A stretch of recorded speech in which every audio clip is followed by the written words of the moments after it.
है mother to child transmission, कि pregnant अगर मदर है और उसमें हेपेटाइटिस बी है और आपने ठीक से उसका इलाज नहीं किया, तो ये डेफिनेट है कि मदर से चाइल्ड में वो ट्रांसमिशन होगा। वो चाइल्ड जो पैदा लेगा वो हेपेटाइटिस बी के साथ पैदा लेगा, उस पर भी ध्यान देने की ज़रूरत है, नहीं तो वो बाद में कैरियर बन के उसको लीवर कैंसर, लीवर मैलिग्नेंसी की पूरी गुंजाइश आती है।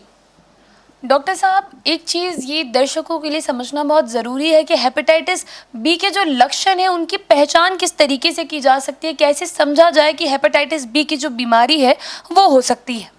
यही सौम्या जी बड़ी दुरूह स्थिति है कि जो हम लोग देख रहे हैं कि करीब 60 to 75% केस में क्रोनिक हेपेटाइटिस बी कोई लक्षण नहीं होता है, ये सिम्टोमेटिक।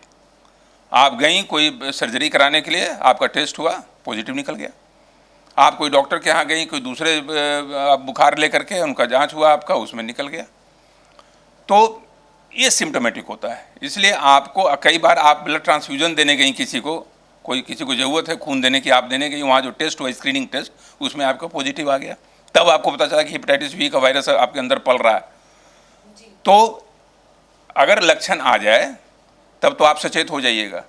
ये बिना लक्षण वाला दुश्मन है जो घात करता है उस तरह से, और अंदर पला हुआ है आपका, आपको लक्षण भी नहीं है, आपको पता भी नहीं है।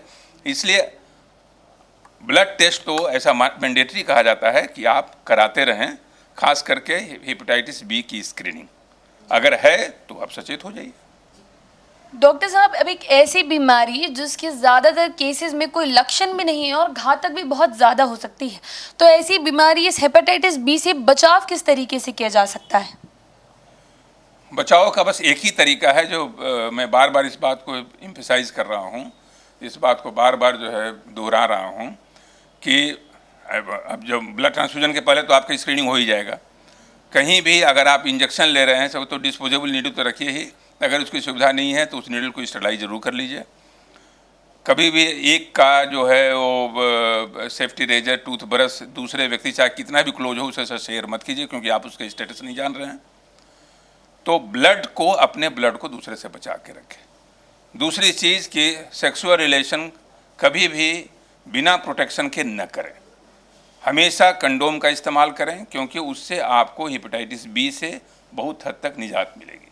हाँ, अगर आप हस्बैंड वाइफ हैं जो एक दूसरे को जान रहे हैं कि जिसका कोई वायरस नहीं है, कुछ नहीं है, आप आराम से निश्चिंत होकर कर सकते हैं। लेकिन जो नॉर्मल अनडिटेक्टेड, जो आप बॉयफ्रेंड गर्लफ्रेंड हैं, उसमें ज़रूर या तो हेपेटाइटिस बी की स्क्रीनिंग अगर आप जान रहे हैं तो ठीक है, नहीं तो दूसरा इस्तेमाल करें कंडोम का। और तीसरा कि हर प्रेगनेंसी में हेपेटाइटिस बी की स्क्रीनिंग होनी चाहिए, और वो अगर मदर निकलती हैं तो अब तो हम लोग ये देखे हैं कि 3rd ट्राइमेस्टर ऑफ प्रेगनेंसी में कुछ एंटीवायरस भी हम लोग देते हैं अगर वायरल लोड ज़्यादा है।